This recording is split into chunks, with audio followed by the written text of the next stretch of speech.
In my hood, broke sounds on crank. AC on the fridge, so you know I'm rolling windows down, yo. Beer on tuck, rolling, keep it humble, watching for these laws, cause you know they clocking for the crumble of broke boy.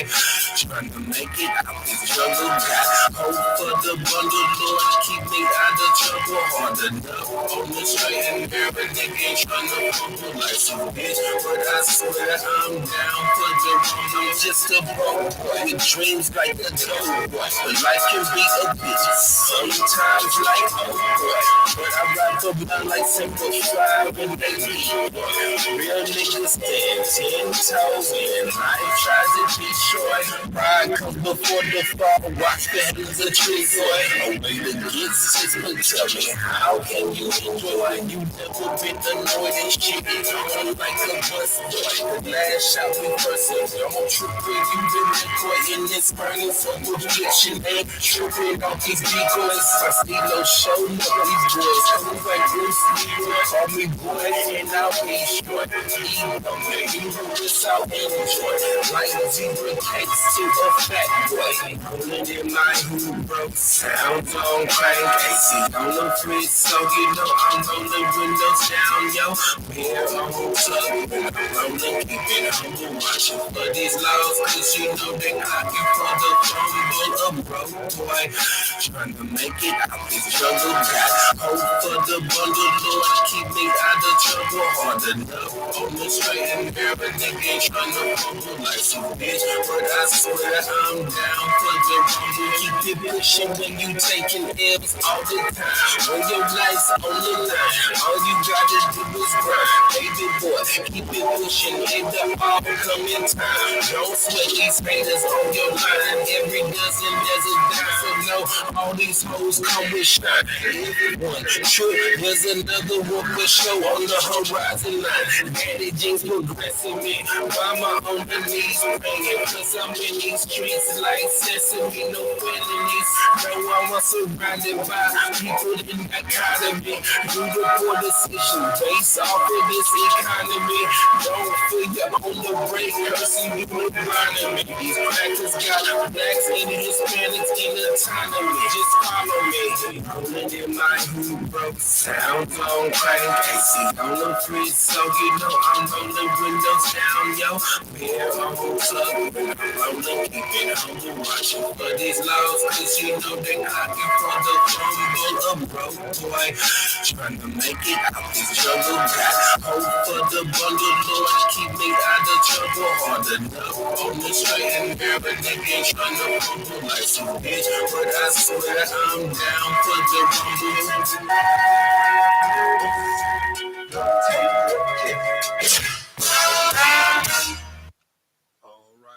All right. Clap it up, clap it up, clap it up. All right. It's the Israelite School of Universal Practical Knowledge. Start out of 1 West 125th Street, Harlem, New York, under commanding General YAHANNA. It is Monday, the history breakdown class, where we break it down line upon line, precept upon precept. Here little, there little. So while you do me a favor, give me a little notch on that first nine for me. Check. Mic check a 1 2 check. Perfect. All right. So we picking up where we left off before the Thanksgiving breakdown, breaking down these fruits of the spirit, right? So in this day and age and everything that's going on, uh these things are quintessential to the growth and the unification of our nation, right?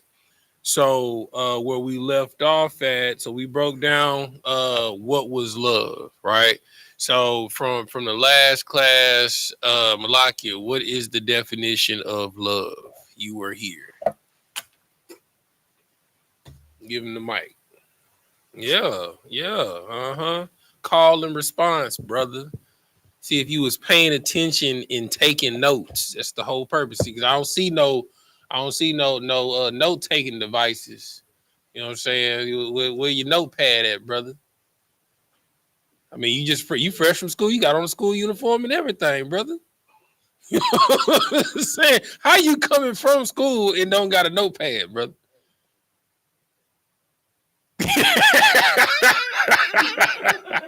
So what is love according to the Bible?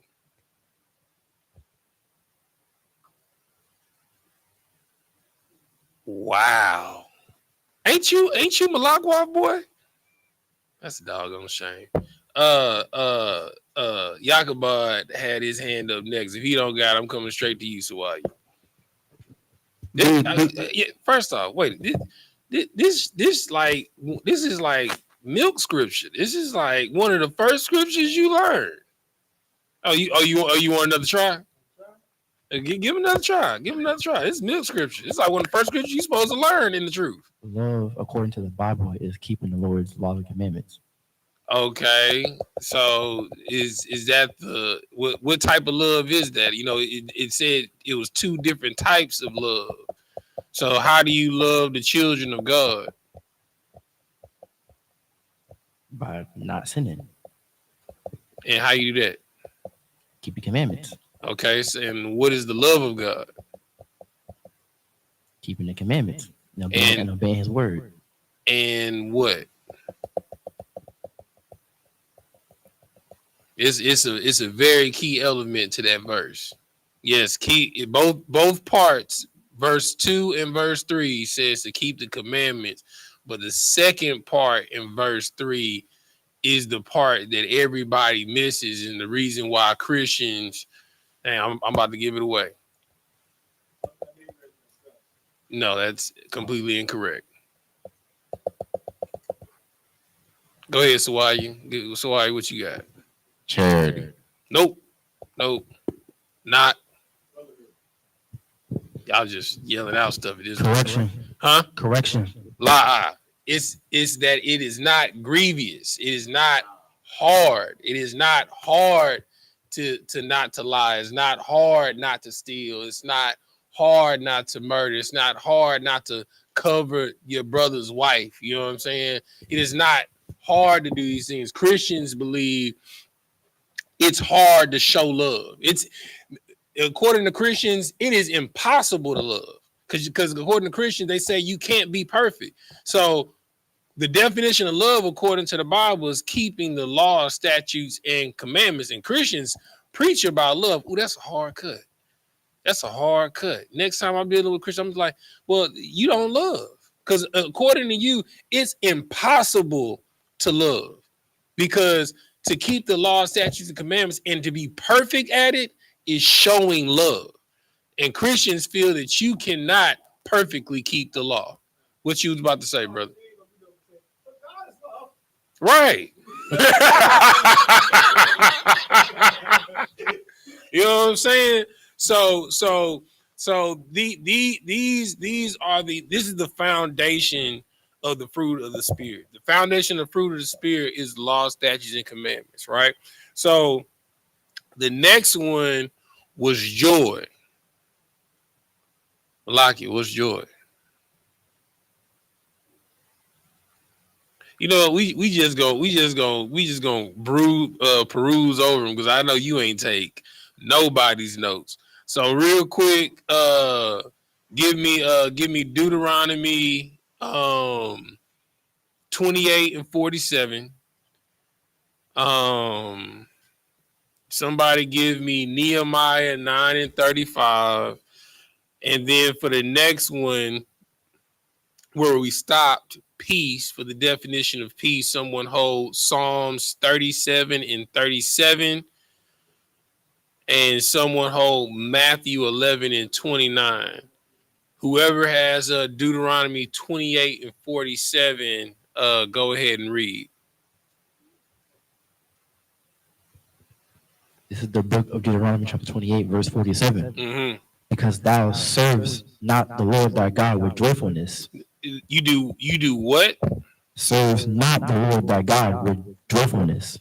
joy comes from servitude, right? So the reason why you know joy comes from servitude, because everything that is a byproduct of joy, like happiness, comes from you doing something for someone else. You understand? I'm gonna tell you one thing. My brother Knock brought all types of joy to my life this weekend when I did not have to drive. You hear me? I was in that back seat, Snorlax, Texas. You hear me? Had my neck pillow. I was all comfortable under my cover. You know what I'm saying? He said, from the moment we left out the driveway, I ain't wake up until we pulled up in Austin. It brought joy to my life, brother. Go ahead, Sapar. Okay, if I may, sir, that's why number ones was so frequent at the Hebrew Academy. You understand? I was fresh, brother. I was fresh. So I could take all of the substance of life from y'all. You understand? You feel me? So because I had served my brothers, you know what I'm saying, consistently for 3 weeks, carrying the load of driving, my brother Knox was like, you know what, Tazadat, I got you this week. You know what I'm saying? And it brought me joy. You understand? Same thing, you know, when the burden is heavy, like prime example, a lot of you brothers are going through Hebrew Academy. So, you know, after Hebrew Academy, what are the two things y'all be when y'all get done with Hebrew Academy? Give me one. Go ahead, get it. Give me one. That's one. What is it? Say it again. What'd you say? Tired. All right. What's the second thing? When y'all be tired, what's the second thing? Go ahead, Sawaya. Hungry. You know what I'm saying? And guess what? All y'all broke. You know what I'm saying? Because y'all done spent y'all last dime making sure every brother that got the Hebrew Academy.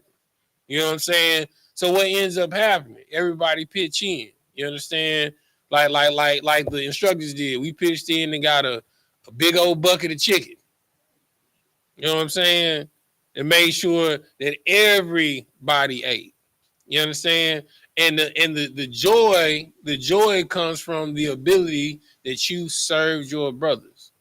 You understand? The sacrifice is what brings joy. Always. You understand? Imagine how Commanding General YAHANNA feels right now in the truth, seeing where it was when it was dropped on him and where it's grown to today. From all of his service, hard work, and dedication, every Passover, it brings him immense joy. Joy comes from service. So love comes from keeping the law, statutes, and commandments. That's love. You understand? Moving in honor and integrity regardless of how someone feels. Joy comes from service, comes from sacrifice. All right. I asked for another scripture for joy. What did I ask for? Nehemiah 9:35. Whoever got to go ahead and read it. This is the book of Nehemiah, chapter 9, verse 35. Mm-hmm. For they have not served thee in their kingdom, and in thy great goodness that thou gavest them, Mm-hmm. and in the large and fat land which thou gavest before them, neither turned they from their wicked works. So if you're not willing, see, this is the issue that I have with most people in the world, most Christians. It's a whole bunch of what ifs and I can't, right? If you don't have the capacity or the mental dexterity to sacrifice, you can't build. You know what I'm saying? Everybody knows what we need to do, but nobody's willing to do what should be done. You understand? Everybody knows, you know, we need to start depending on the government. You know, we need to start amassing our wealth within the community, you know, buy Black, buy Hispanic, buy Native American, you know what I'm saying? Build up our infrastructure, you know, so where they want to come and lobby with us, but nobody wants to do the sacrifice. Nobody wants to drive from the southwest side all the way to Wayside to go to the Azteca food market, farmer's market, to get groceries and produce. Nobody wants to drive from the north side to off of 288 where there's a Black-owned grocery store. Nobody wants to drive from the south side to the north side where there's a black-owned gas station. You understand? Nobody wants to drive from Sunnyside, you understand, to Katy, where there's a black or a Hispanic-owned beauty supply. You understand? Everybody talks about what we need to do, but nobody's willing to do the sacrifice in order to serve and build their nation. You understand? Nothing gets built without sacrifice. You talking about what you want your children to be, what you want your children to grow into. Children can't raise themselves. It comes from parents' sacrifice. It comes from service. So when they do graduate, you have joy. That's why you see all these parents in tears, because of all the long nights they didn't help them make their science fair projects, help them study, the money they had to save to put them in their little engineering program, and they graduating with some engineering credits to go to college, and and they in all these special programs going to where you went to, Malakia? Yeah, where did you go? Taiwan. You went to Taiwan. You know what I'm saying? Because his parents invested and sacrificed for him to be in the Mandarin Club. You know what I'm saying? So he's able to go overseas. And how old are you, Malakia? 17. Were you 17 then or 16? I was 17. Okay. So how many 17-year-olds have international experience?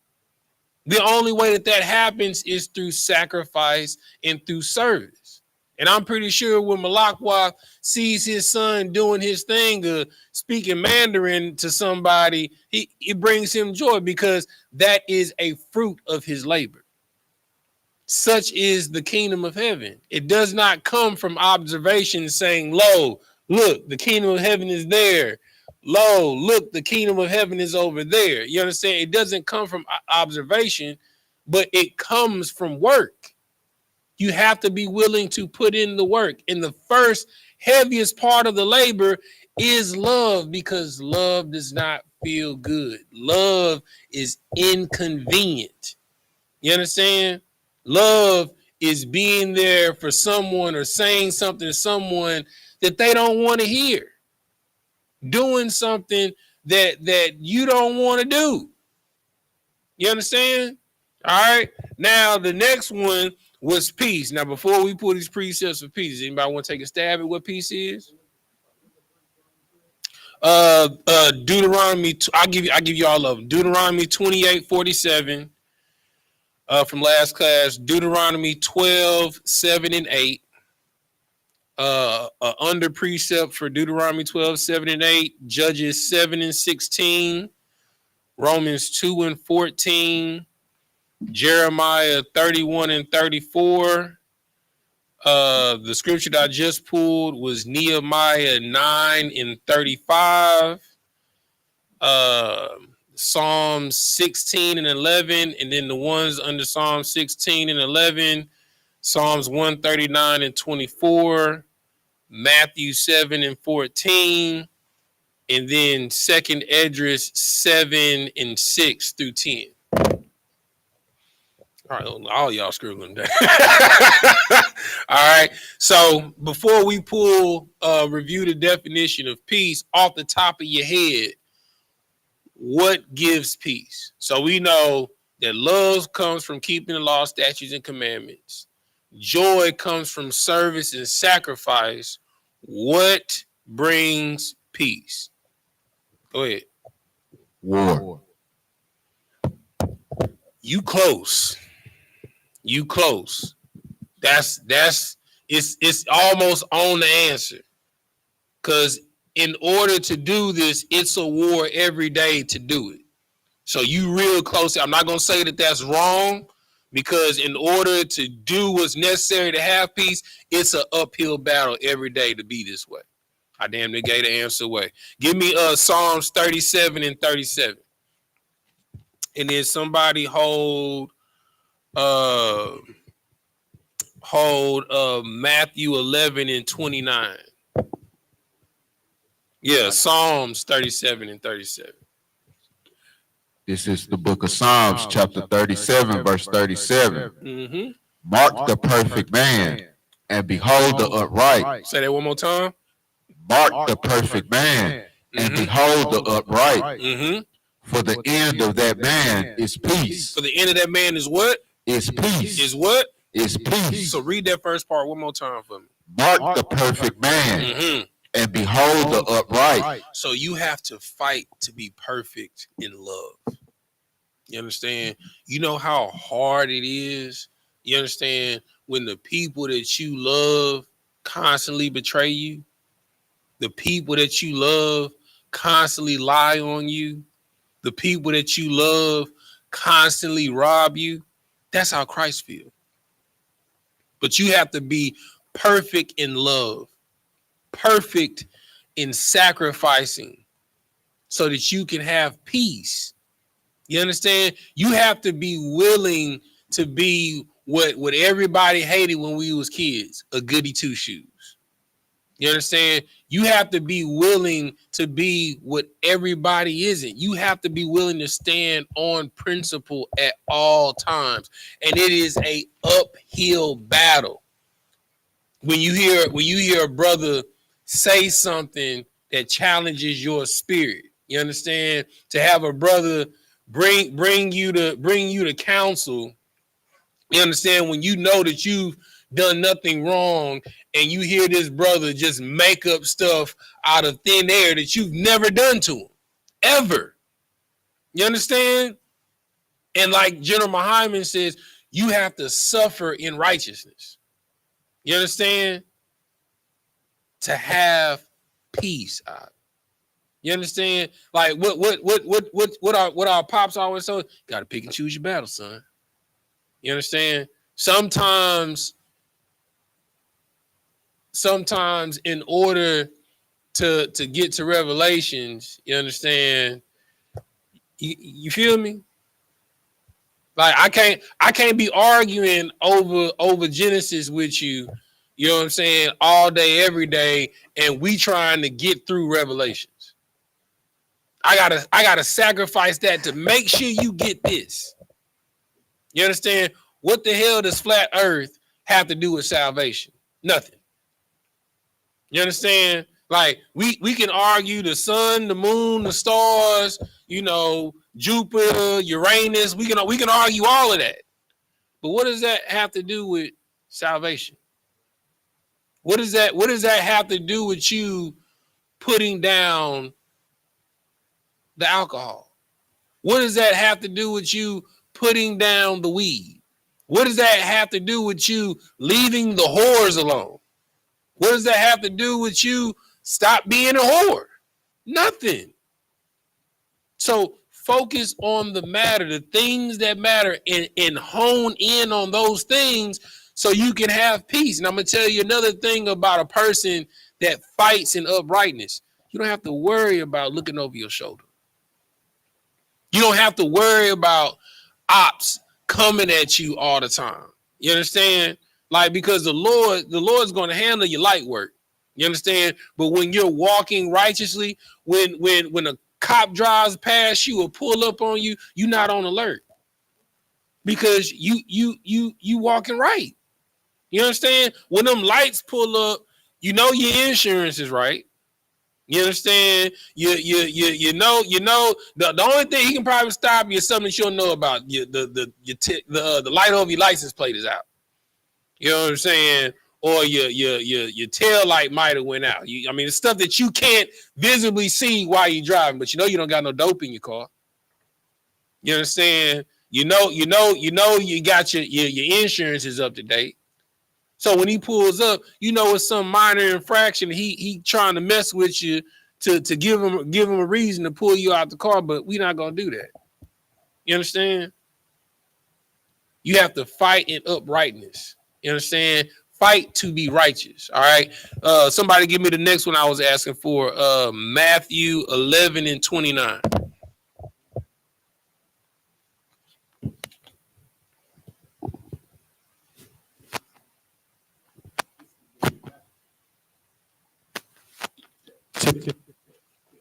Yeah, just talk loud, August. It's in the book of Matthew, chapter 11, verse 9. 29. Verse 29. Mm-hmm. Take my yoke upon you. Say that one more time. Take my yoke upon you Mm-hmm. and learn of me, for I am meek and lowly in heart, Mm-hmm. and ye shall find rest unto your soul. You understand? So the only way for you to come home and for you to have peace is to lose the ego. You understand? If you're walking around here, I mean the scriptures say it the best. Pride cometh before destruction. You understand? If you are a prideful man, you will never have peace. You'll always have opposition. Not only, I mean, the opposition is gonna come from your household first before it comes from the outside of the house. You can't have ego with your wife. You can't have ego with your husband. You can't have ego with your children. You understand? Because what's going to end up happening the moment that you're wrong, guess what's not going to happen? Mercy. Because you didn't show them mercy. You didn't give them understanding. You weren't meek towards them. You weren't humble towards them. What you give is what you get. You understand? And if you have ego, I promise you, you're going to destroy everything in your life. You have to be willing to sacrifice. Sometimes knowing that you're right is good enough. You understand? Because the Lord is going to teach the lesson. You don't have to always be like, see, I told you. You don't ever listen. You understand? Every time I gotta repeat myself. You don't think when you told your wife, I think you should stay at home, and she left and got in a car accident, you don't think the first thing that ran through her mind is that my husband told me to stay home? The lesson's learned. You don't have to bludgeon her over the head. She already feels humbled.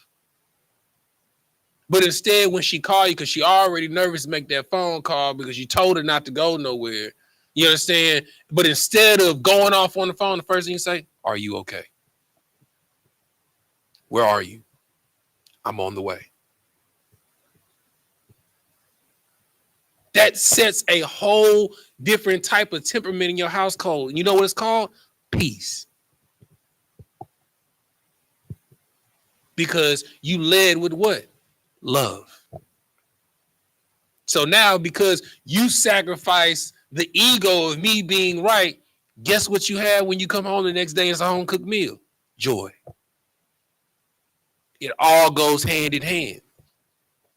But it starts with love. Love does not feel good. It doesn't. You understand? Love is about sacrifice. It's about service. You understand?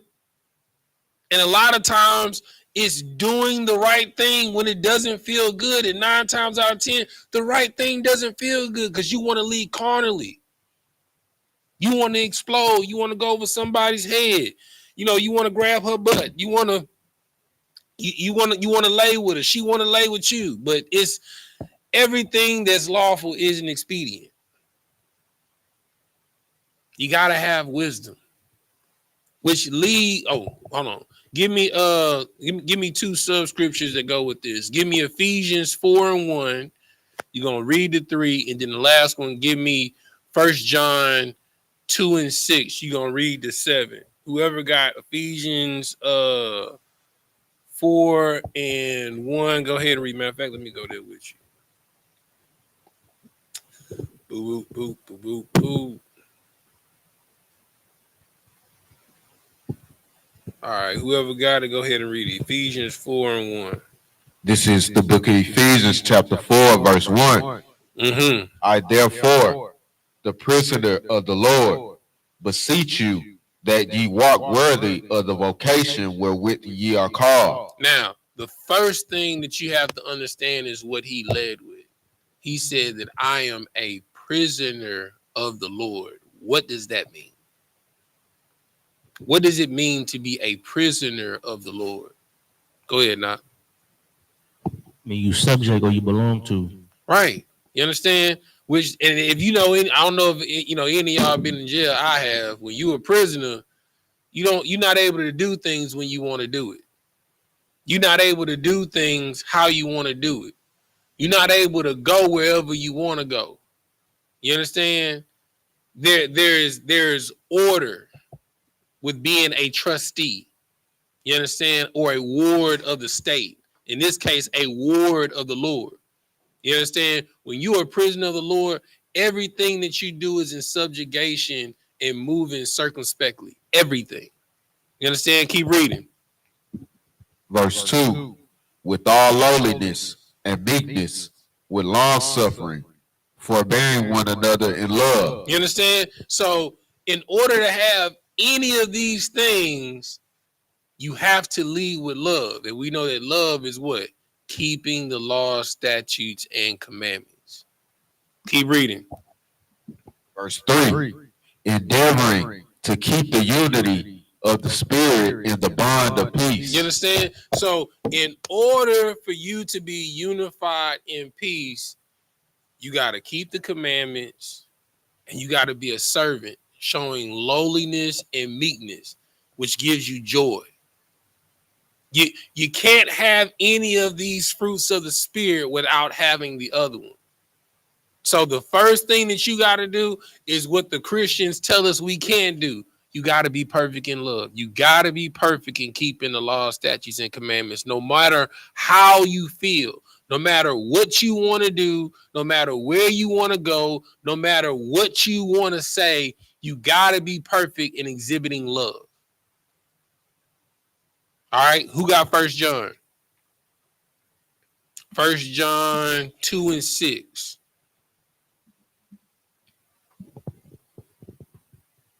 This is the book of 1 John, chapter 1. Most likely, chapter 2, verse 6. Mm-hmm.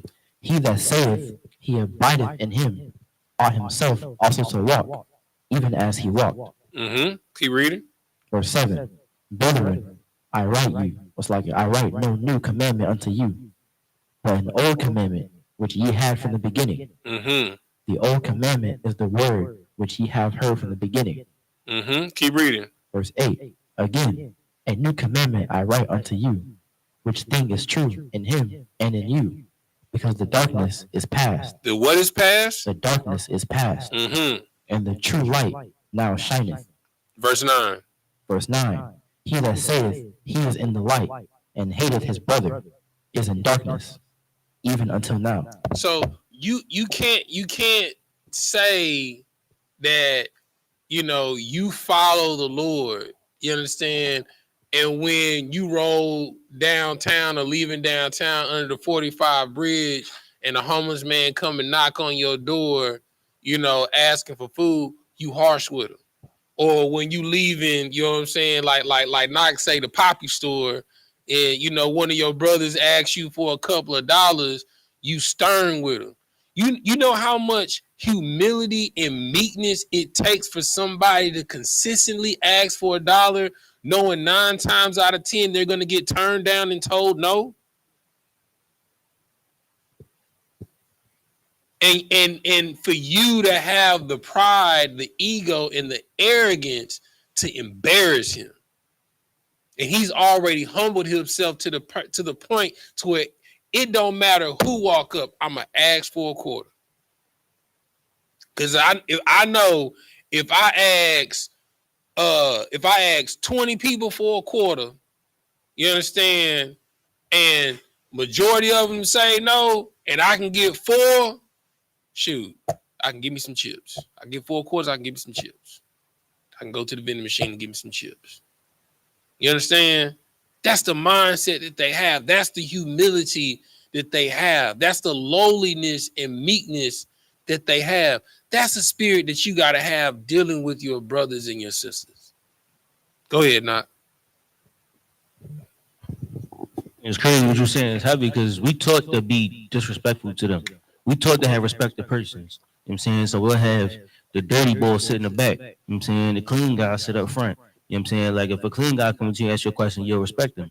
But if a dirty man comes to you, ask you a question, you like, yo, get out of here, you bum.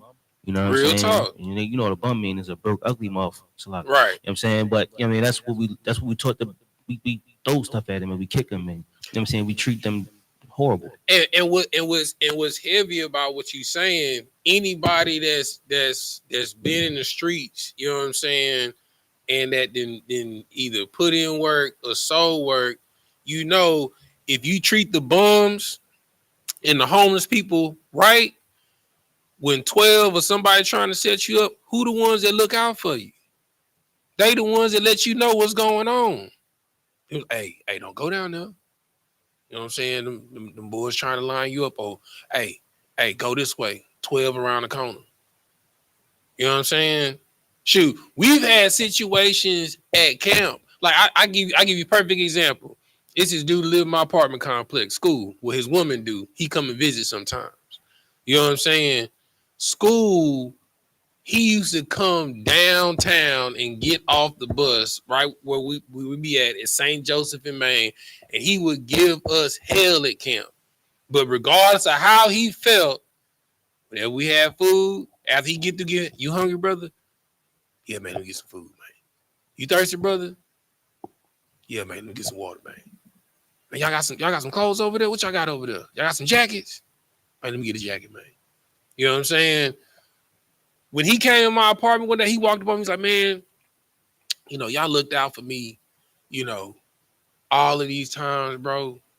Man, I got this ammunition, man. It's like, what you mean you got some ammunition? It's like, what you look like a brother that be holding. What you be rocking with? I was like, man, I got a 9 and I got an AR-15. Man, you would look. I got the last of these. And look, they not hot. They not used. They still in the boxes. You know what I'm saying? They encase casings, everything. You know what I'm saying? I normally, you know, I've been charged, but you looked out for me. You know what I'm saying? So I'll let 3 packs go for 1. I was like, give me all of them. You know what I'm saying? That's how I got my 1,000 rounds of 9mm ammunition. I got it from school. You know what I'm saying? That's how I got all my 5.56 ammunition. I got it from school. But it came from us taking care of him regardless of how he felt. It was us being a brother to him. And my wife would tell you every time he sees man, hey, what's going on, y'all? Y'all doing all right? You know what I'm saying? All right now, y'all be good. You know what I'm saying? It's a completely different spirit than how he was towards us at camp. I mean, he would rise up against us every week. But not only because we took care of him, he found out that for every morning when I used to work for Comcast, his wife would be trying to leave out and she couldn't leave because she needed to jump. It would be me, you know what I'm saying, my Issacharite homeboy, and then my other black homeboy from across way. We would be the same ones that would give her a jump every morning. And when her alternate wasn't working, we would push her car back into the parking spot. You never know who you looking out for knows. You understand? You gotta be willing to sacrifice who you are and what you got going on to help others. That's love. And you never know what joy that's gonna bring towards you down the line. All right, now let's get to the next one. All right, so let's go back to the scripture where the fruits of the spirit are. That's in Galatians 6. Galatians 5 and 22.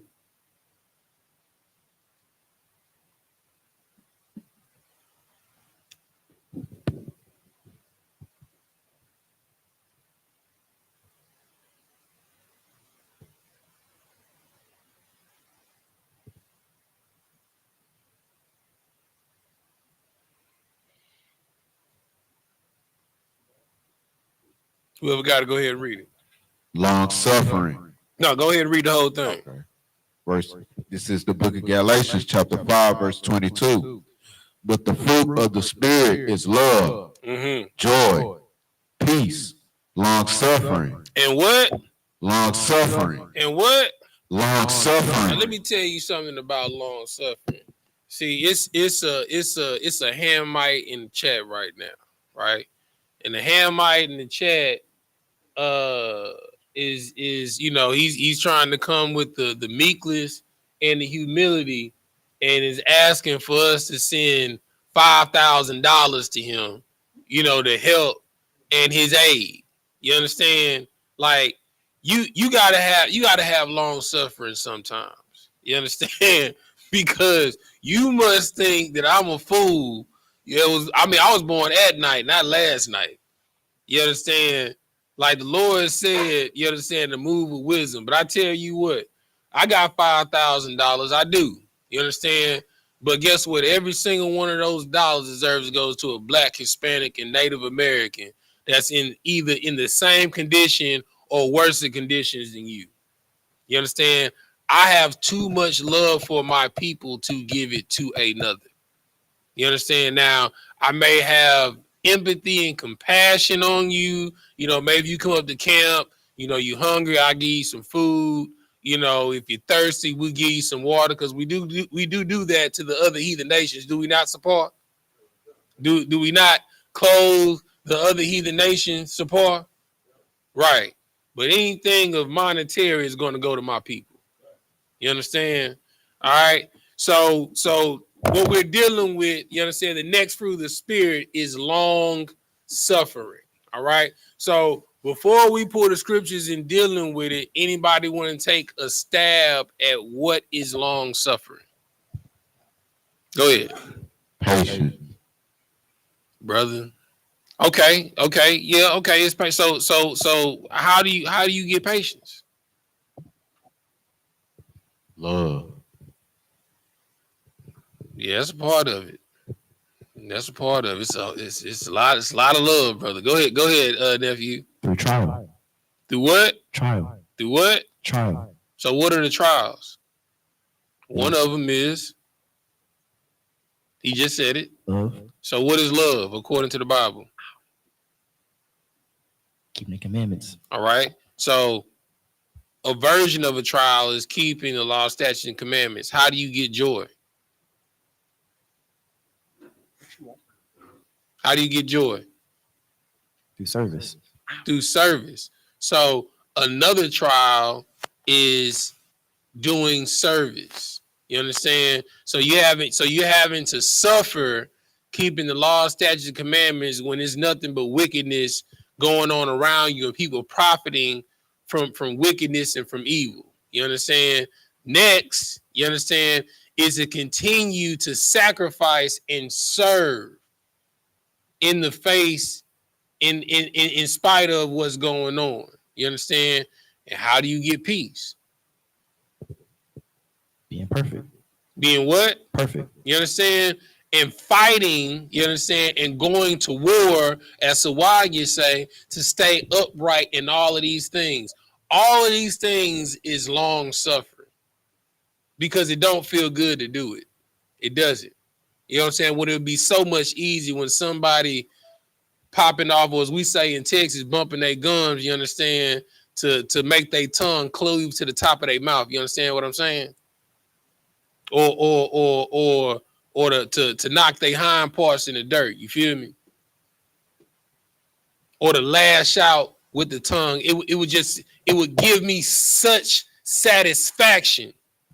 You understand? But that one, well, I think the tongue weighs what? That 2 ounce piece of flesh in your mouth that'll give you that satisfaction or cause hell and turmoil in your life. So you got to have wisdom in dealing with your brother, wisdom in dealing with your sister. You understand? Let me get a couple of precepts. All right. Somebody give me 2 Timothy 4:1. All right. And we already pulled Isaiah 48:9-10 last class. Y'all know that's the furnace of affliction. That's what nephew said. Y'all can write that down in your precept book. So 2 Timothy 4:1. Somebody give me Deuteronomy 4:20. And then the last one, somebody give me Jeremiah 11:4. All right. So let's find out what it is to have long suffering by definition of the Bible. Give me 2 Timothy 4:1. Whoever got it, go ahead and read it. This is the book of 2 Timothy chapter 4, verse 1. Can I get another bottle of water, Baba Kushar? I charge thee, therefore, before God Mm-hmm. and the Lord Jesus Christ. Hold on, let me get there with you. Salaki. What I say? 2 Timothy what? Chapter 4, verse 1. All right, go ahead. I charge thee before God Mm-hmm. and the Lord Jesus Christ, Mm-hmm. who shall judge the quick and dead at his appearing in his kingdom. Mm-hmm. Verse 2. Preach the word. Be instant in season. Say what? Be instant in season. What does it mean to be instant in season? What does that mean? Go ahead. Like consistent. To be ready, right? So that means at all times to be ready. How do you become ready in every season? How do you become ready?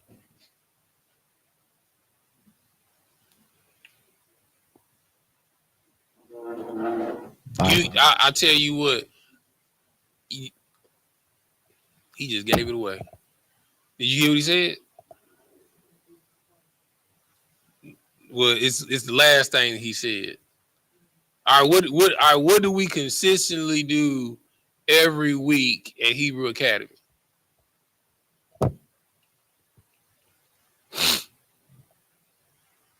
What do you do every week in Hebrew Academy? Train. What's another word for train? Athletes do it all the time. They go to what? Practice. The way that you're instant in a season, that you're ready in any season, is by consistent training and practice. The reason why you have to study the way you study for your officer's test is because you have to be able to teach those scriptures at camp. You have to be able to, at minimal, know the colors of Christ. You know what I'm saying? Know the Gentile scriptures. You understand? Know the color scriptures. You understand? Know to be able to break down the chariots. You know what I'm saying? Be able to break down the curses. At minimum, you have to be able to do these things perfectly before you can even teach a topic. But it comes from practice. That's why we consistently go over protocol at Hebrew Academy. So you know how to deal with situations that come up at camp.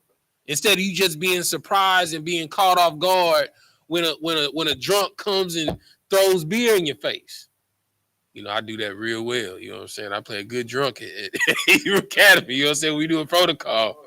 You know what I'm saying? Ask Kamar. You feel me? You know what I'm saying? Or when an Edomite comes up and spits on you at camp. You got to be able to control your emotions. That's long suffering. Because what you really want to do, you want to backhand the piss out of that Edomite. Because you a man. But a man knows how to sacrifice his emotions so that others can live around him. Because what if that cop, when he pulls you over and you got your wife and your kids in the car, he calling you all types of boys and niggas. Salakia. What you gonna do? You got your family in the car. Is your pride and your ego worth that much to where your family don't make it home, or your family loses their father that day? Like when Philando Castile got shot in the car in front of his daughter and his wife. You see what I'm saying? You have to be willing to remove the ego.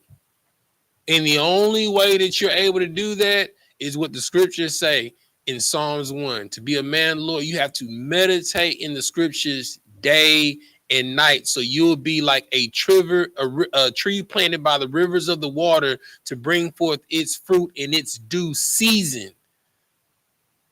But when that season comes, the only reason why you'll be like a tree planted by the rivers of the waters is because you meditated in the scriptures day and night. You're prepared for the situation. And for whatever reason, because the Lord is who he is, the person that he brings across your path is going to be directly on what you've been reading. I don't know how it happens, but it happens every time. When that person comes up to battle at camp, it's literally over the subject that you've been studying for the past 3 months in history. You understand? Or what you went over in Hebrew class. You just so happened to show up in Hebrew class and you learned that God in Genesis ain't the most high. It's the Elohim, it's the heavenly host. When they come up and see, God created the heavens and the earth. You understand? It was the most high created everything. So you brothers don't know the Bible. And you come in there and chop them up like chop suey. You understand? He thinking it was the most high that formed Adam from the dust, and it wasn't. He be like, well, why did he say, let us make man in our own image? Why did he say us? Who is the us? You understand? You know when Moses was on Mount Sinai, you know when he was talking to God, he wasn't talking to the Most High, he was talking to angels. You know when they rolled up on Abraham, you know that was angels. Everywhere that you see God, you know that those are the angels. And you able to consistently break down the difference between the Lord, which is the Most High, and God. Because you came to class that one day, now you're able to chop them down at camp because you've been preparing. You're ready for the season. And in this season, on the cusp of World War III, you need to be prepared, Ak. You need to be prepared, Akawa. Keep reading, nephew.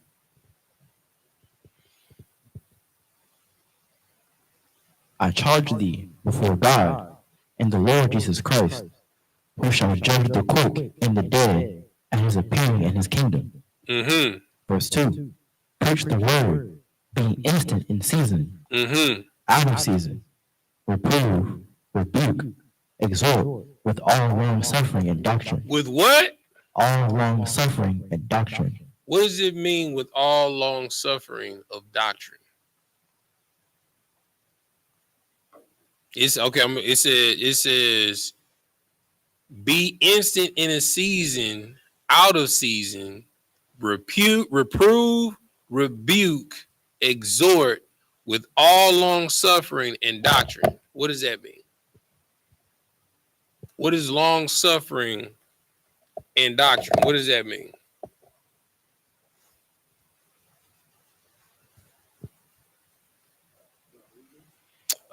Second Timothy chapter 4, verse 2. Read verse 2 over for me. Malachi. This is the book of 2 Timothy chapter 4, verse 2. Mm-hmm. Preach the word, be instant in season, out of season, reprove, rebuke, exhort with all long suffering and doctrine. So we know that to be instant means to be ready, right? So what does it mean when it says, so you know it means is to be ready in season, out of season. Then it says to reprove, rebuke, exhort with all long suffering and doctrine. What does that mean? All right, let's break it down line by line. What does it mean to go ahead, Sawaji? Like to be patient with a brother even when like he can't understand the scripture. Right. I'm gonna tell you the person that push my long suffering to the max. You know what I'm saying? And I got much love for this brother to this day. But young. You understand? Like, y'all could about to tell you, this boy Bayon, he would just ask question after question after question to the point to where it ain't even my lesson. We on Bayon time. You know what I'm saying? The whole class then just switch to Bayon. You understand? And through long suffering and doctrine, you know what I'm saying? He be coming with all these different angles. What about this? What about that? What about this? And trust, he got reproved. He definitely got rebuked. You understand? And he got exhorted. You understand? To the point where that brother is growing into an excellent brother. Because y'all can about to tell you, Bayon has come a long way out. A long way. You understand? But you don't get brothers like that and to that point without long suffering. You understand? And the key thing is, if you're that brother, when you become a man of rank and a man of season, and the Lord brings somebody in that's just like you, guess what you got to do? Show long suffering. Don't be like the wicked servant that asked for mercy, and then when he got mercy and his servant came to ask for mercy, and he threw his servant in jail. You understand? All right. Where I want you to drop down to. Keep reading. You're gonna go to verse 4. Verse 3. For the time will come when they will not endure sound doctrine, but after their own lust shall they heap to themselves teachers having itching ears. Verse 4. And they shall turn away their ears from the truth, and shall be turned unto fables. Verse 5. Verse 5. But watch thou in all things, endure afflictions, do the work of an evangelist, make full proof of thy ministry. Verse 6. Verse 6. For I am now ready to be offered, and the time of my departure is at hand. You understand? So listen. So you brothers are gonna come into the truth. You understand? And you're gonna walk with them. You're gonna go over every scripture with them. You understand? You're gonna give them breakdown after breakdown. You understand? And guess what? They're gonna hear somebody else. Well, you know what? I heard Deacon in Sakari, he said the serpent in the garden was Jesus. See, I ain't never broke nothing down like that. And they're going to give way over to seducing ears because it sounds good. See, you have people that aren't necessarily searching for the truth. They're searching to have hidden knowledge that other people don't have. And they're addicted to it. They're addicted to, let me put you on. They're addicted to, well, did you know this? They're addicted to, well, did you know that? I bet you didn't know this. It doesn't matter if they're wrong or right. They just want the like. And that is the society that we're in today. Misinformation. It doesn't even matter if the information is correct. It doesn't matter if it's the truth, as long as it feels good when I say it. Because I tell you what, candy sure does taste good when it goes down, but after eating candy after a week, you'll start feeling a weird sensation in the back of your mouth. And then you drink something cold and hot, you be like, ooh, never felt that before. It's because you've been ODing on things that's feeling good, but been destroying the bone structure in your mouth, the structure that the Lord gave you to nourish yourself. But you have to stand solid in the test of time. All right. Give me the next scripture. Somebody give me what I asked for in Deuteronomy 4 and 20.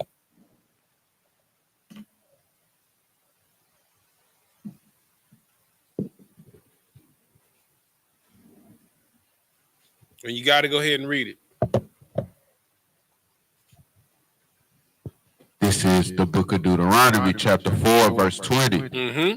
But the Lord have taken you and brought you out of the iron furnace. And out of the what?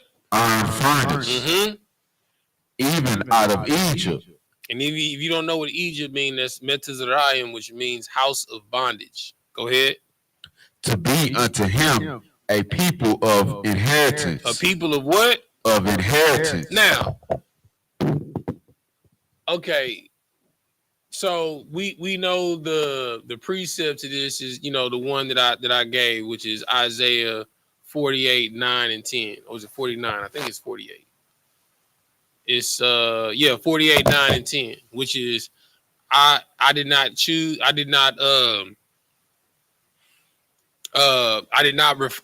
refrained from my anger for my name's sake, and I chose thee not in the furnace, not to refine thee like silver, but in the furnace of affliction.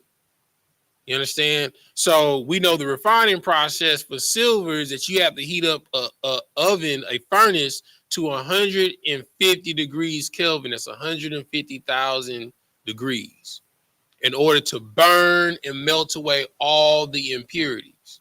You understand? So in order to get it to that process, guess what you got to have in doing that? Patience.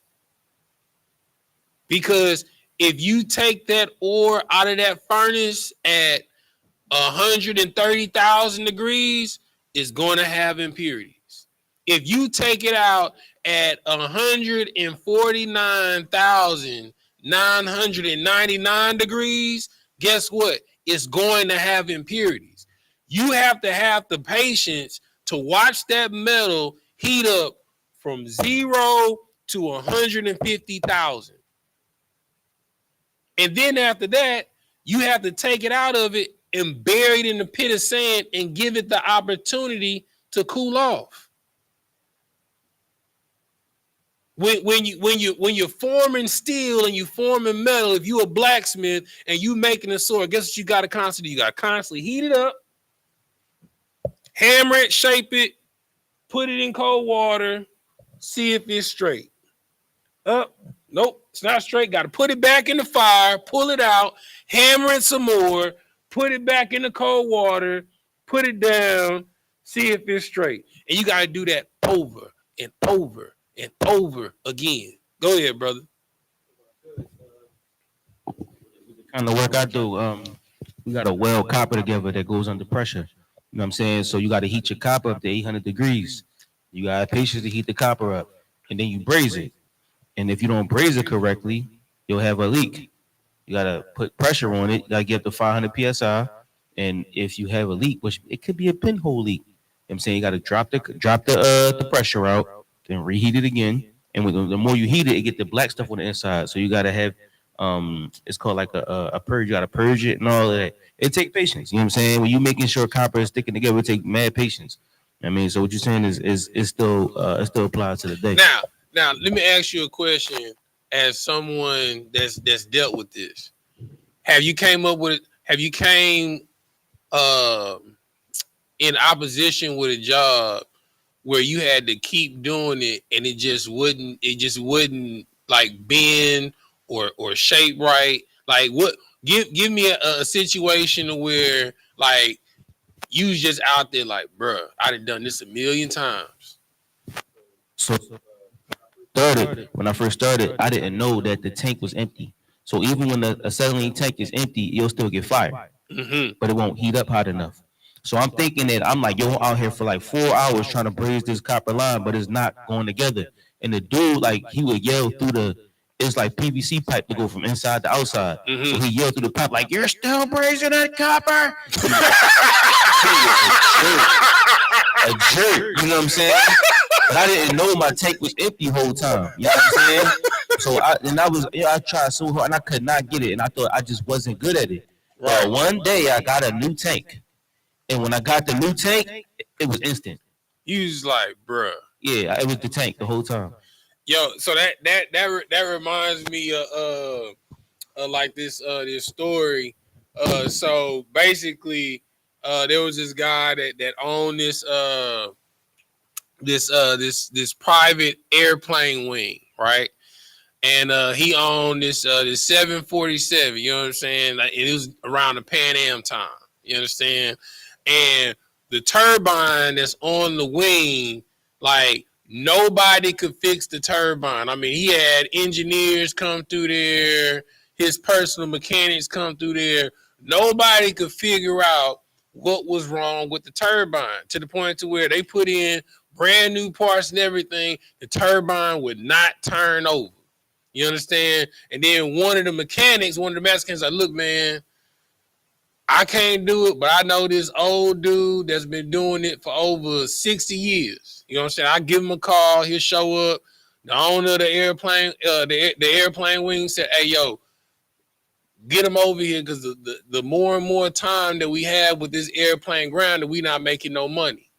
So the dude comes, hey, how you doing? He walks around the turbine. He looks at it. He tells him to turn it on. It click, click, click. Nothing comes on. He says, He tells him to hit it again. It click, click, click. Nothing comes on. He says, hand me that big wrench right there. He hands him the wrench. He taps it 4 times on the side of the turbine. He said, hit it. Turns over. You know what I'm saying?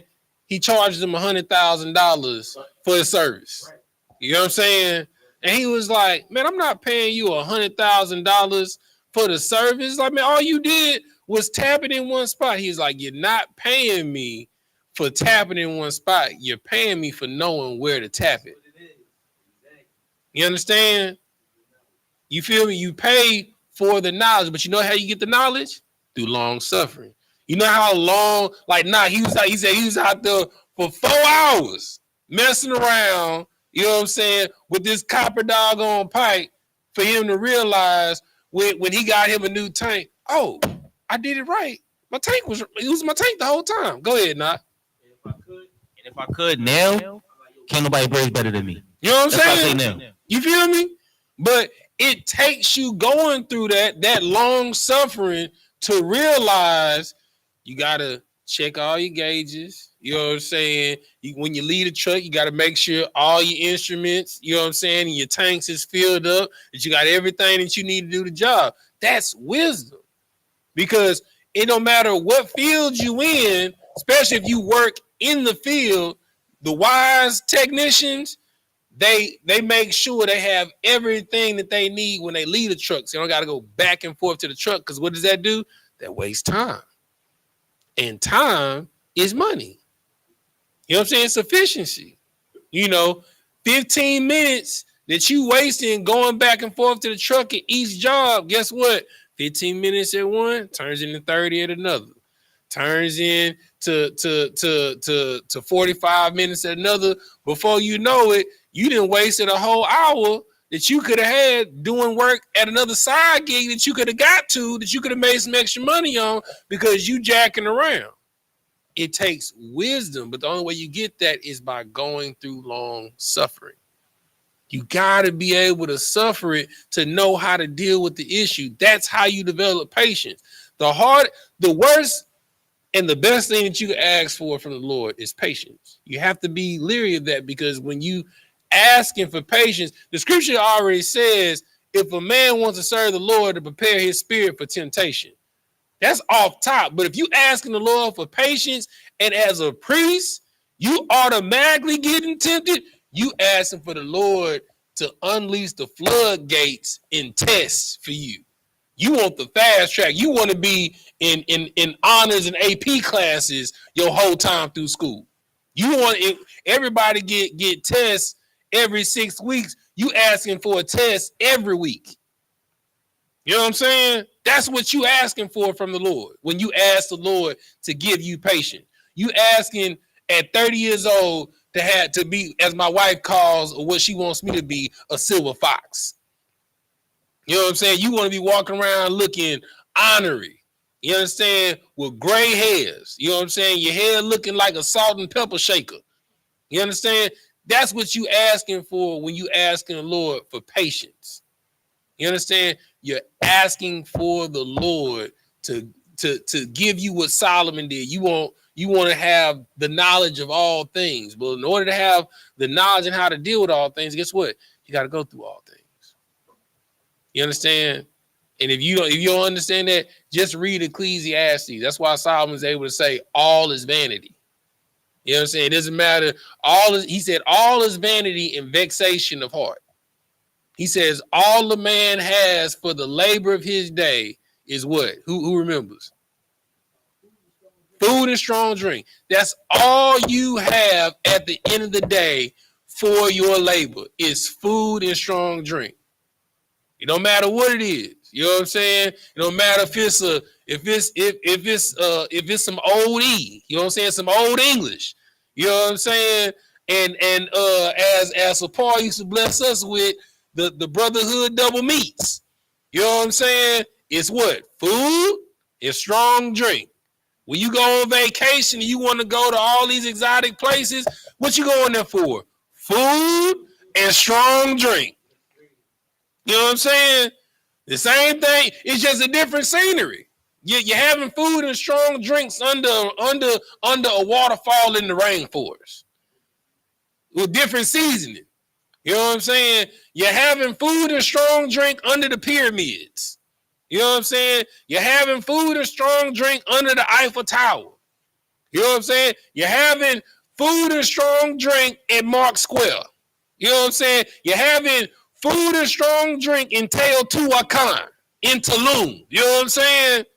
All you're doing is just going to another place with scenery to get what you get at home. Because you're going to eat bird. You're going to eat steak. You're going to eat some type of beef. You're going to eat some type of fish. It's the same thing. All you have for your labor in the day is food and a strong drink. And when you understand that and able to put that in perspective, you understand a lot of things that you worry and you plague your mind about don't matter. It's just vanity and vexation of heart. You build the cell that you live in because you don't understand the fruits of the spirit. Go ahead, Knock. Like when you try to add to that, just add, like you say, you add to your bills. I need a car. Then you got a car payment. Then you got a car note. Then you got car insurance. Then you got gas. Then you got to pay for the tires and the brakes. You got to pay for all the fixings, and you slave away just to make sure that car is good. I know everybody want a house, but guess what you don't have that you're gonna miss in that apartment? You're able to call that super. You know what I'm saying? You're able to call the maintenance man. You understand? When your air go out, you can just make a phone call. Hey, my air out. I need y'all to come fix this. No, when that air out go, guess what? It's on you, Jack. You know what I'm saying? When that pilot go out, it's on you, Jack. You know what I'm saying? You feel me? When your sewage line back up, it's on you, Jack. You got to go to Home Depot and get that snake. You know what I'm saying? It's on you. When that water main busts and it floods your front yard, guess what? It's on you, Jack. Especially if it's on your side of the easement, it's on you, Jack. You know what I'm saying? When you come home and your driveway looking like this, it's on you, Jack. When you walk in your house and you start seeing cracks along the doorways and that foundation leaning like a kickstand, guess what? It's on you, Jack. Be careful what you ask for because it's all vanity and vexation of spirit. It's nice. Don't get it twisted. It's nice to say it's mine, but you may not be. You live in a 2-bedroom apartment. You understand? And you jealous of your homeboy that got a 3-bedroom house. Y'all both got the same amount of groceries in the refrigerator. I don't understand it. Both of y'all got 1 pack of lunch meat, 1 pack of cheese, some condiments, and a half-drink bottle of water in your refrigerator. You know what I'm saying? You think that's heaven, but that's his hell. He would give anything to make what he's making and living where you living right now. He'd say he lived like a king.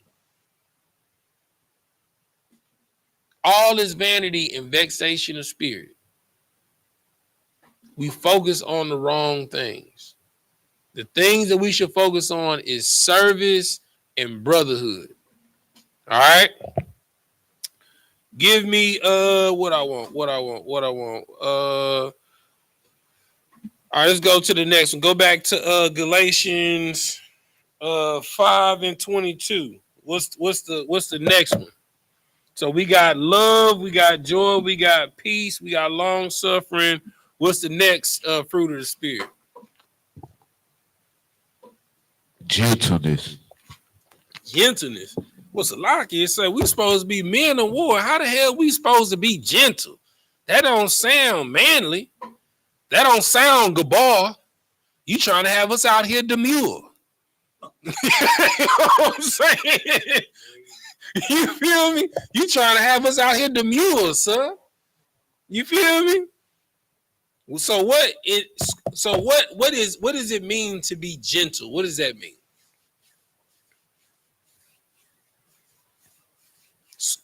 From to be a priest, what does it mean to be gentle? Go ahead.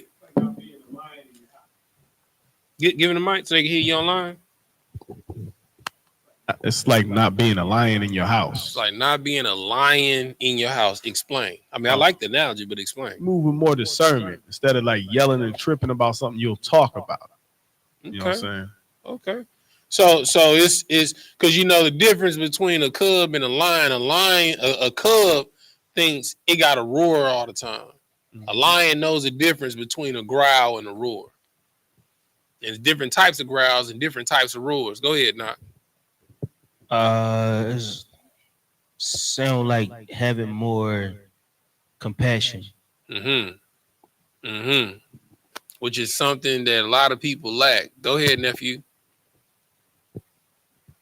Would it be like how at camp, so we at warfare, so when we talking to people, we don't talk to them how we would talk to them in class. Like we were more.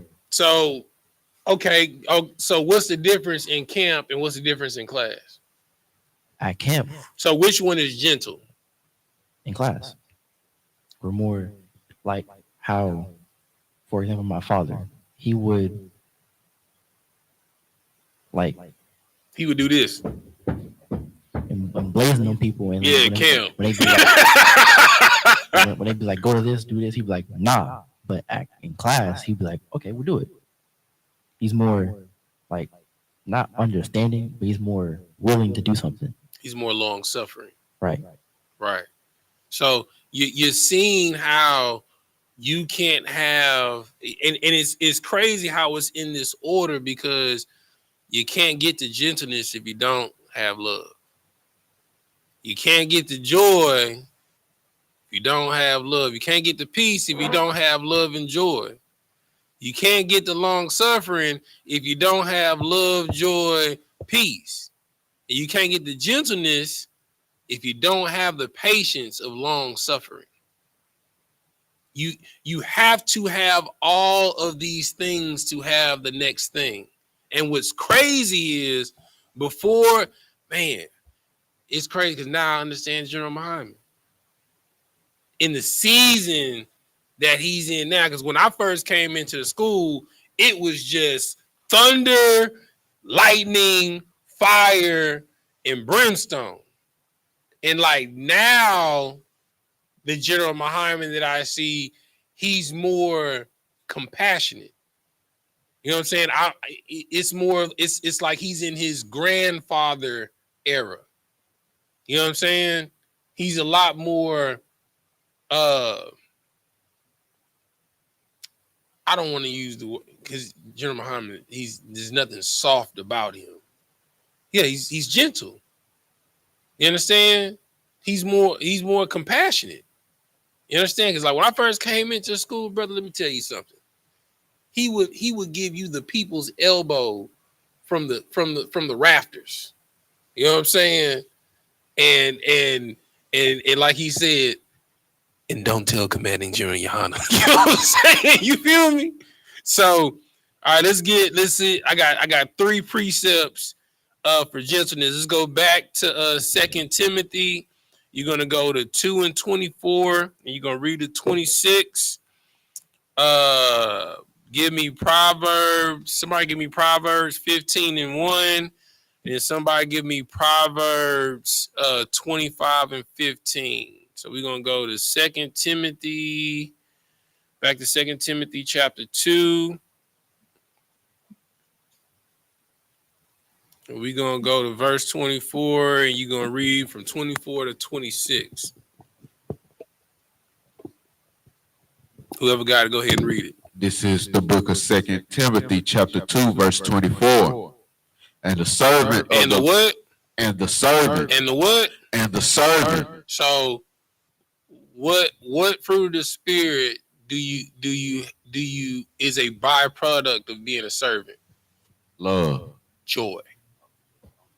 So notice how as we reading these scriptures defining other fruits of the spirit, that it's listing attributes of other fruits of the spirit. All right, keep reading. And the servant of the Lord must not strive. Must not what? Strive. What does that mean to strive?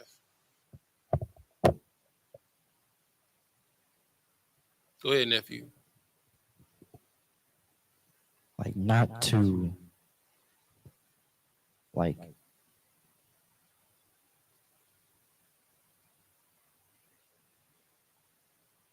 continue to like try to be gentle, but just to do it. Like, what does it mean to strive? Not get that brother a hand. You know what I'm saying? Like listen, brother. If you want to be a musty doo-doo and piss bathing Hamite, brother, I'm not gonna fight you. You know what I'm saying? If that's what you want to be. If you want to be Ham, go ahead. I'm not gonna fight you. But I'm an Israelite. You know what I'm saying? And just because you think you Ham, I'm not Ham. You know what I'm saying? But if that's what you want to do, go ahead, brother. You know what I'm saying? Now I'm telling you what we are, but if you don't believe it, no sweat out. You know what I'm saying? Like we don't gotta fight about it. You know what I'm saying? We can agree to disagree. You know what I'm saying? There's nothing wrong with that. We can have a difference of opinion. No sweat. I promise you, a lot of y'all would have a lot more peace on social media if you took that mindset, not to strive, not to quarrel. If somebody has a different of opinion than you, guess what? You once had a difference of opinion from somebody else. They just not where you at. And guess what? That's okay. Everybody not meant to be in the truth. You understand? Unfortunately, Blacks, Hispanics, and Native Americans are going to die when Christ comes back. It's unfortunate because, like Paul, my hope is that all of Israel will be saved. But unfortunately, that's not the fact. But all we can do is to keep telling them the truth. And if they don't believe it, it's okay. I'm not going to fight with you. I'm not going to go back and forth with you. For what? I'm wasting time. That brother right there got a question. Salaki. What you got? You understand what I'm saying? Because a lot of times you got to know when is the time to step on the spirit. And you got to know when it's the time to discern that spirit is trying to distract you from what you're supposed to be doing. Because a lot of times when you're quarreling and you're fighting with someone over something that doesn't matter, you're making yourself look foolish in front of something or someone that you was meant to plant a seed in. Keep reading. But be gentle. But be what? Be gentle unto all men. Unto what? unto all men, Mm-hmm. apt to teach, Apt to what? to teach, To what? to teach. Now, what is the difference between teaching and quarreling? What's the difference? That's a good question. Nephew, what's the difference between teaching and quarreling? You could make it. Say it one more time. Quarreling would be. Is quarreling count? Well, technically, we're not arguing with nobody. We're just debating. Are we debating? Are we not? I mean, I've been at camps where I'm prophesying to the winds. Who am I debating with? The north wind? More like when you're battling somebody, you're debating, not quarreling. Debating.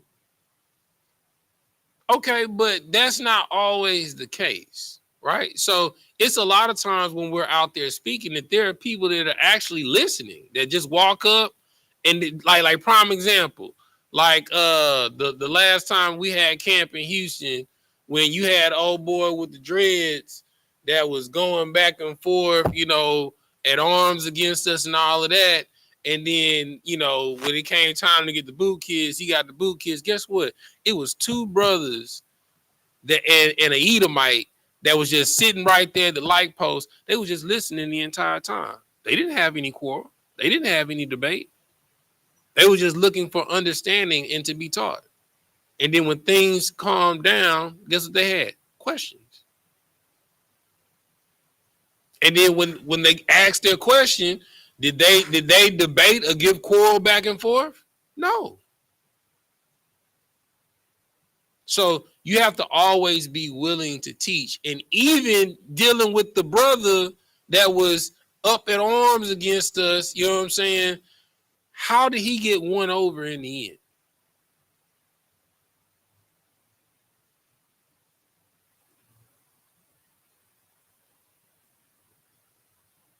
Do you remember how the brother with the dreads ended up getting won over in the end? With love. Or No. at the end of the day, even after he was like coming up against us, at the end of the day, we was like, he was cool with us. So what spirit did Cap have with him throughout all of it? Even when they was battling backwards and forwards and Cap was letting him say what he had to say and Cap said what he had to say, what spirit did Cap have the entire time?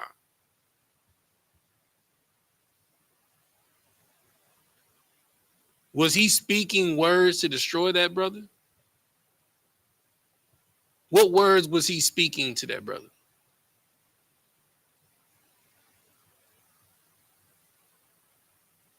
He was teaching him. He was what? He was teaching him. Cap was more apt to teach than to quarrel. Because in all of that stuff that he was saying, when he saw that Edomite get down on his knees and kiss boots, he ain't have nothing else to say. Because in all of that blackety black talk, I know this, I know that, he ain't never seen that in his life. And at that point in time, he was like, oh, these brothers the real deal. Then he took a fly. Then he came over to the side. He was a lot more humble and he was more apt to listen to what was going on because he ain't never seen or experienced anything like that before. But the whole time Cap was talking to him, he was talking to him in the same spirit. You have to be more apt to teach. You can't be looking for opposition because 9 times out of 10, the opposition is your own people. You should always be playing chess on how to gain a brother, how to gain a sister. That's why you listen to the words that they say when they come at you and say, well, God loves everybody. You know, it's not about God loving everybody. It's because they love white people. So you attack that and ask them, why does he have more love towards his oppressor than his own people? And you just keep harping in on that. Because you know a slow drip will put a hole in the rock. You know that, right? You just have to be consistent. And that drip, it ain't pounding, it's just drip, drip, drip. It doesn't elevate in tone or pitch. It just drip, drip, drip. It's just consistent in the message. Keep reading. Verse 25. In meekness, instructing those that oppose themselves. That oppose what? Themselves. So you already got to know that the person that's coming up, they're not going to agree with you. You understand? And that's why it says don't quarrel. Like when Christ sent out the apostles, he told them to go out amongst the lost sheep, amongst the house of Israel. And when you go into the house, salute it. If they receive you, bless it. If not, kick the dust off your feet. That means kick rocks. We good. You know what I'm saying? We give them a salute. Shalom. Yahabashem Shabrakatah. Shalom. Yahabashem Yahshua. If they don't receive your peace, hey, give them the shalom in English. You know what I'm saying? And keep it moving. What are we fighting for? Why would you sit there and fight an hour and put 10,000 comments on a thread with somebody that's not going to believe in what you believe? You're wasting time. And you're giving yourself vexation of mind and spirit for no reason. Like, you're supposed to be at work working. You just on Facebook like, ooh, I'm going to get him with this one. I'm going to get him with this one. Ooh, I'm going to cut him with this one. And the whole time, he don't care, He don't. He just talking. And he going to talk from his standpoint. He ain't even reading what you typing. And you all worked up. Your wife call you while you at work. Dang, what's wrong with you? You know what I'm saying? Your whole spirit and disposition is swifted and changed because you didn't gave your peace to a fool. The scripture says, don't give your pearls, don't cast your pearls among swine. Because you're gonna end up looking like a fool in the hog pen. You're gonna be the prodigal son in the hog pen, realizing, dang, why am I squandering in this filth? And in my father's house, the servants look better than the people that's out here. The servants. Keep reading. If God, peradventure, will give them repentance to acknowledging of the truth. Mm-hmm. Verse 26. And that they may recover themselves out of the snare of the devil, who are taken captive by him at his will. You understand? So the power comes from them being able to acknowledge the truth. You know the truth. You understand? The power doesn't come from just you knowing the truth. The power comes from you being able to teach it from a standpoint that they're able to acknowledge it themselves. You didn't come into the truth because somebody kept saying, you're an Israelite, you're an Israelite, you're an Israelite. It came from you hearing it, and then one day it clicked and you saw something on YouTube, you came across something in the Bible, you was like, well, damn, we might be Israelites. Man, who was that brother that was talking to me that day? I'm going to go back out there on the corner and see if they out there. And you go, man, what school y'all part of? Man, I'm coming to class. Because you came to the acknowledgement. That's where the power is, to be able to teach so that they can come to the truth in their own time, just like you did. You can't tell a brother to remove a plank out of his eye and you forget that you once had one in yours. You struggle with smoking weed. You struggle with being an alcoholic. You struggle with drinking syrup. You know what I'm saying? Doing cocaine with whores, with whoremongers. You struggle with all of that, but you want this brother and this sister to be perfect the day that they hear that they're Israelite. It's not possible. You're not willing to grant them the same mercy and time that was given to you to be perfect.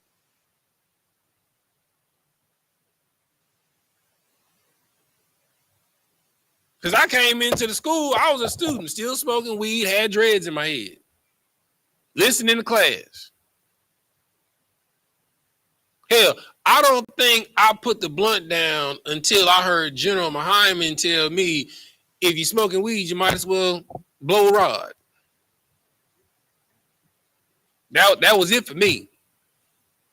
He was like, because all sin is equal. You know what I'm saying? There's no sin that's greater than the other except for blasphemy. So if you smoke weed, if you a man, you might as well blow rod. Go ahead.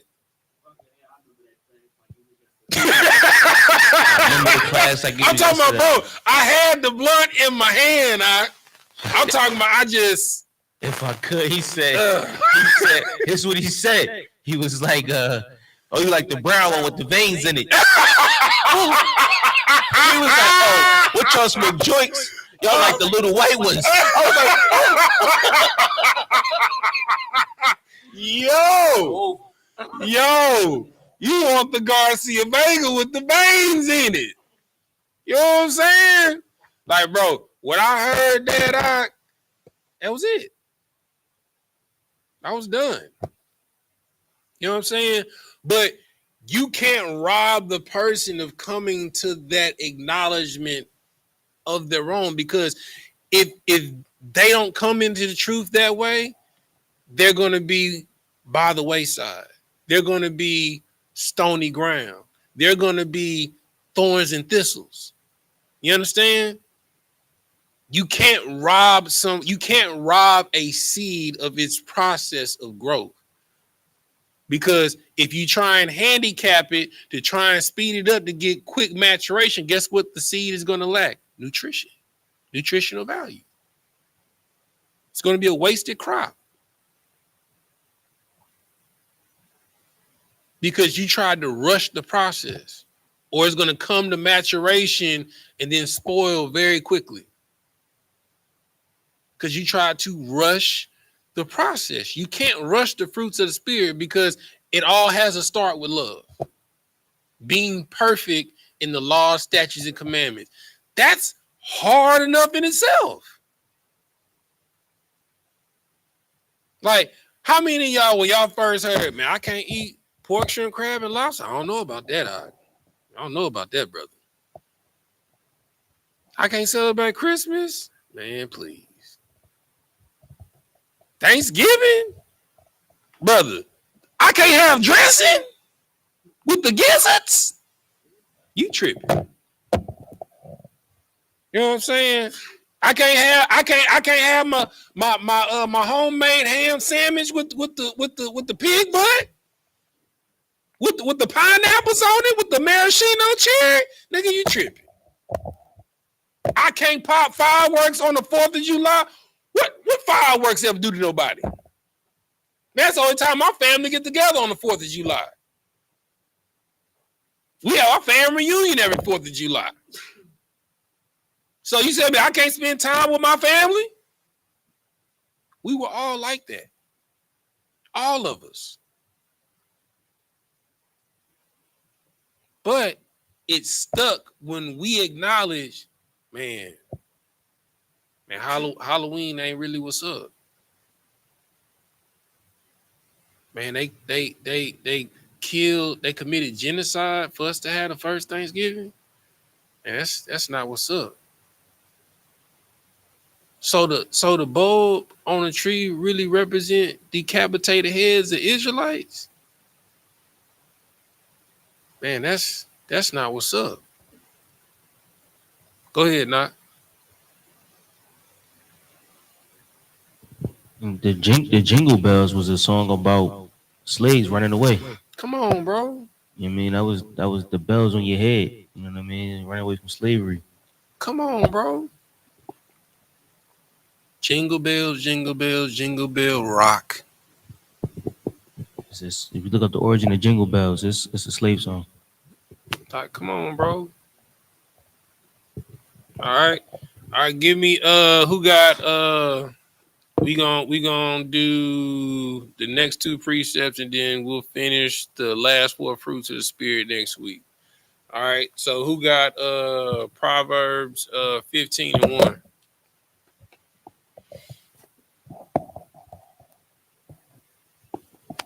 I can go there with you.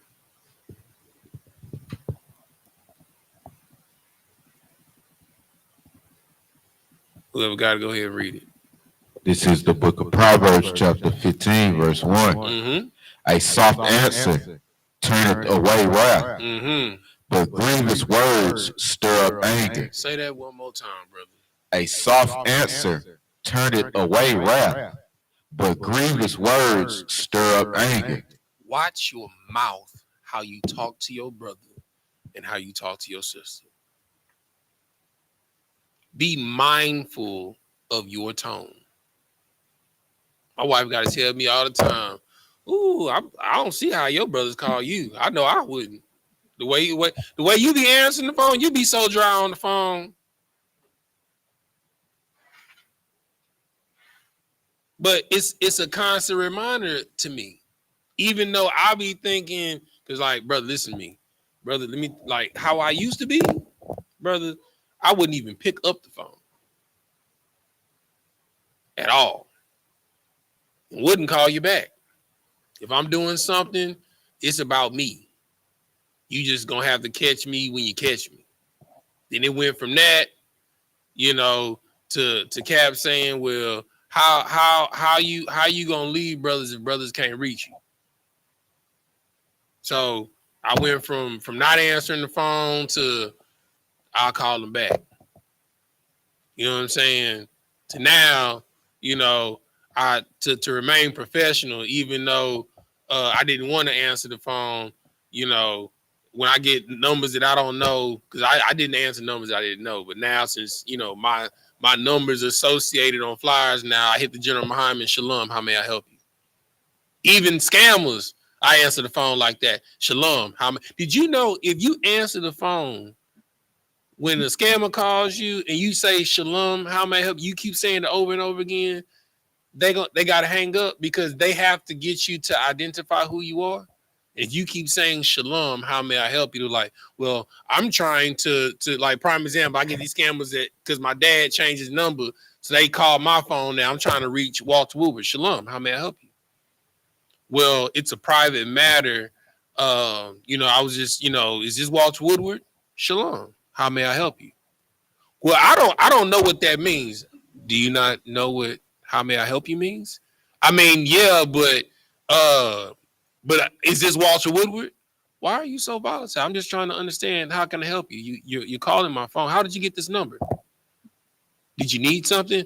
I need to know if this is Walter Woodward. You know what? Don't worry about it. If you don't, we gonna send a summons to your house and you better report. Click.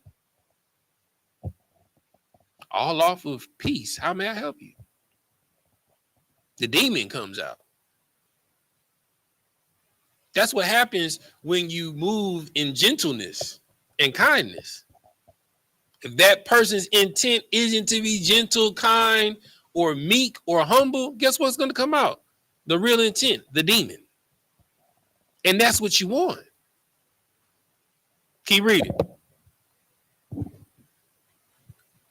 Verse 2. So a soft answer turned away wrath, but a grievous word stir up anger. Verse 2.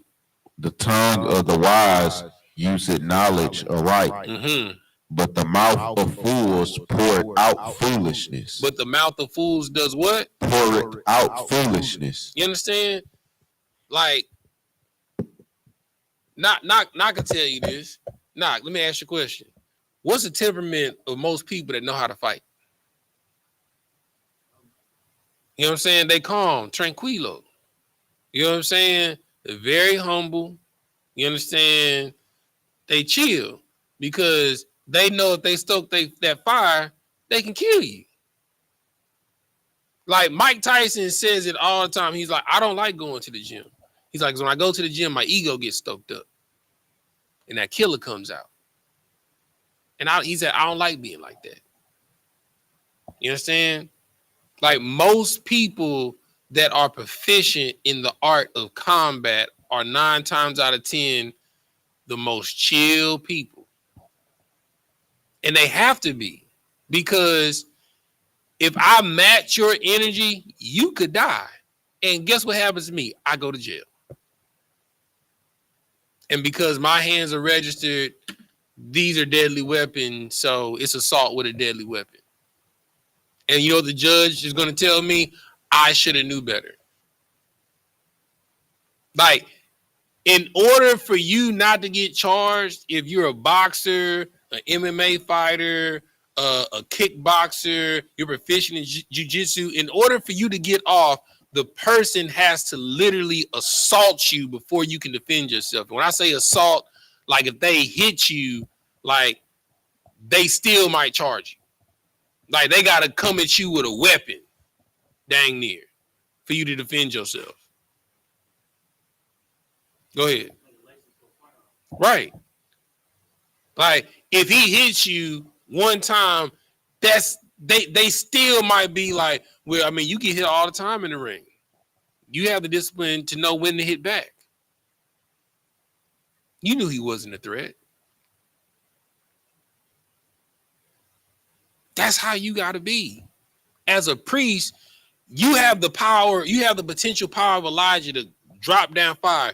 Do you know what you bind on earth binds in heaven? You got to be mindful of what you say. Like if you tell somebody, I hope you drop dead and die, be careful. Because you're going to feel like crap if that person walks from out of your presence, storms out, hops in that car, and gets in an accident and dies. Because it happens all the time. People get in arguments, screaming matches, leave the house in a raging fire, heaping with hot coals upon their forehead, get in that car, get emotional behind that wheel, and start. And those are the people that be cutting you off in traffic. If you didn't know, the people that's cutting you off in traffic, they just got in an argument with their wife, or they just got in an argument with their husband. They boss just pissed them off. And guess what they trying to do? They trying to transfer that demon onto you so you can take it home with you, and the cycle just continues. But you gotta be soft when you're dealing with your brother and when you're dealing with your sister. You have to have the temperament of understanding, mercy. Right? All right, give me the last one so we can get up out of here. Give me Psalms 25 and 15. Did I say Proverbs? Yeah, Proverbs 25 and 15, Shalaki. This is the book of Proverbs, chapter 25, verse 15. Mm-hmm.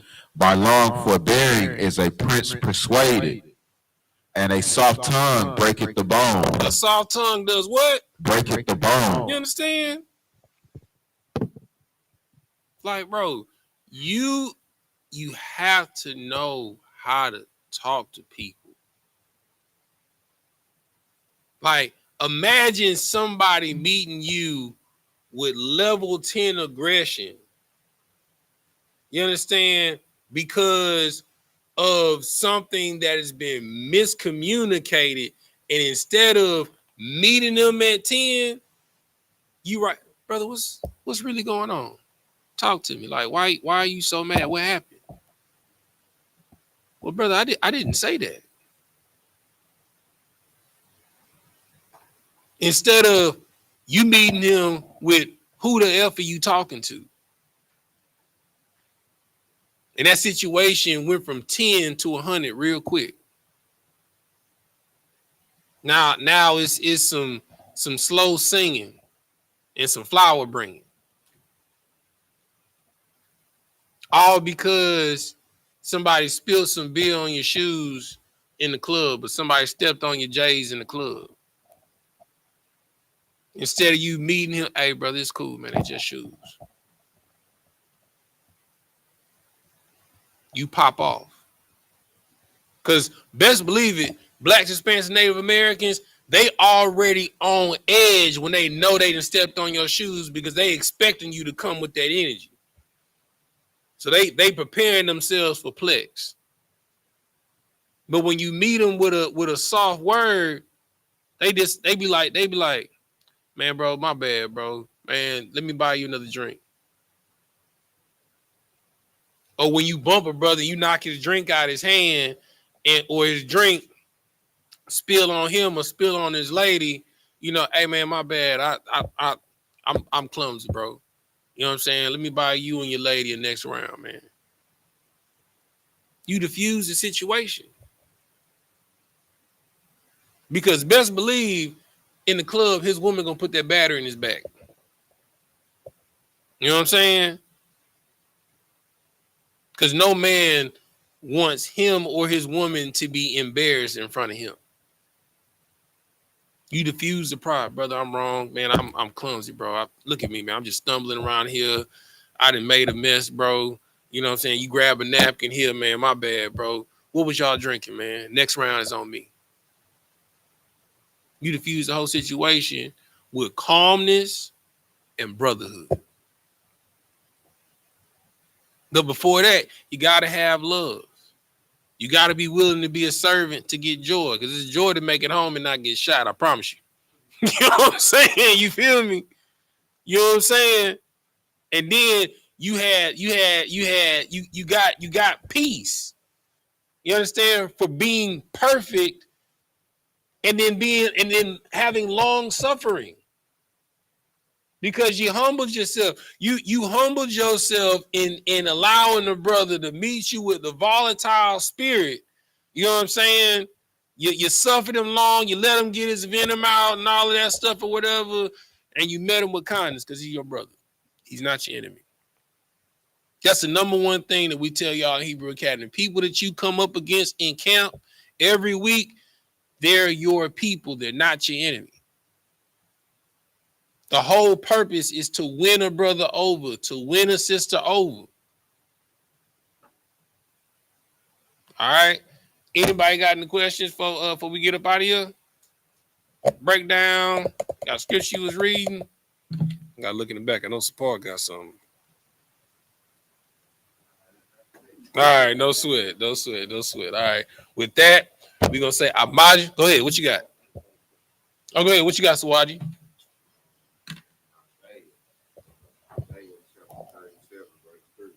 All right. You said Isaiah chapter...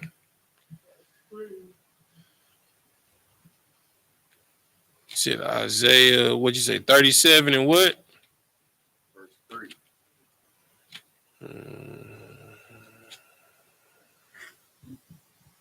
Okay, go ahead. This is the book of Isaiah, chapter 37, verse 3.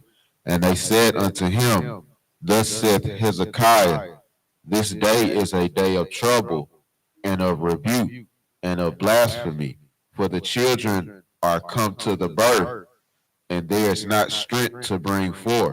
Well, what's your question? What does it mean by for the children are come to the birth, and there is not strength to bring forth? Okay, so to understand this, right? So, all right, go to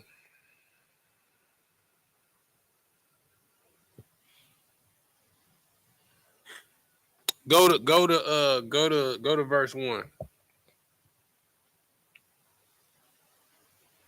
This is the book of Isaiah, chapter 37, verse 1. Mm-hmm. And it came to pass, when King Hezekiah heard it, that he rent his clothes and covered himself with sackcloth and went into the house of the Lord. So why in antiquity did the Israelites, why did they put on sackcloth? To mourn. To mourn. So that means that something extremely grievous had transpired and taken place. Go ahead, Knock. King of Assyria was taking them into captivity. Right. Okay. So they were on the brink of slavery. Right? Keep reading. Verse 2. And And he sent Eliakim, who was over the household, and Shebna, the scribe, and the elders of the priests. No, you good. Of the priests covered with sackcloth unto Isaiah, the prophet, the son of Amos. So basically, everybody, you understand, is in mourning for what's about to take place. Now read what you read. Verse 3. And they said unto him, Thus saith Hezekiah, this day is a day of trouble. What day? This day. So that means at this moment. All right. Go ahead. Keep reading. Is a day of trouble and of rebuke and of blasphemy. For the children are come to the birth. All right. So birth, it means two things, right? So that means like when the children have come to birth, that means like when you're breaching the canal. You understand? So like from shipping terms, right? When you go to birth, that's when you're about to set sail, right? It's a beginning of a new journey. It's a beginning of a new voyage. It's the same thing when you give birth, right? It's the beginning of a new day. It's the beginning of a new journey, a new life, right? So when it says the children are about to be at birth, that means that they're going into slavery, a new life, a new journey, a new beginning that will begin this day. All right. All right, no sweat. You got anything else you want broken down on it? All right, no sweat. All right, with that, we're gonna say amagium, which means to stand. Sar, which means to turn and face the east. We're going to do the Lord's Prayer first in Hebrew, then in English. Repeat after me. Abanawa, Shabbat Shemayah, Kodash, Hayah, Shemka, Yahweh, Malakwika, Taba'ah, Ratazayaka, Hayah, Aisha, Ba'aratazah, Kawa, Hayah, Bashemayah, Nathan Lanawa, Lacham, Call, Yawam, Wasalak Nawa, Kabawaki Nawa, Kasalak Nawa, Kabawaki Nawa, Wala'a, Tabi Nawa, Banasaya 1, Abal, Abashai Nawa, Mayan, Rai, Kaya, Laka, Hamalakwat, Waha Allah, Wahata Para, La Awalamium, Aman. In the English, our Father, which art in heaven, hallowed be thy name. Yahweh, thy kingdom come, thy will be done in earth as is in heaven. Give us this day our daily bread, and forgive us our debts, and forgive us our debts as we forgive our debtors, and lead us not into temptation, but deliver us from evil. For thine is the kingdom, and the power, and the glory, forever. So be it. Sar, turn the face to front. We give a courtesy salute to the brothers and to the sisters. Be the visual. By the Shabbat. Baju. Rock. Yahweh Shem Yahweh Shah Barakatah. Got him in talk? Sar, turn the face to sisters. Be the visual. By the Shabbat. Baju. Rock. Yahweh Shemar Thaba Shem Yahweh Shah. Got him in talk? Dismiss.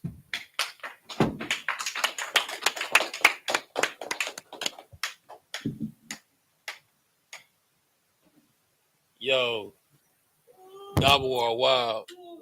That boy Gabawar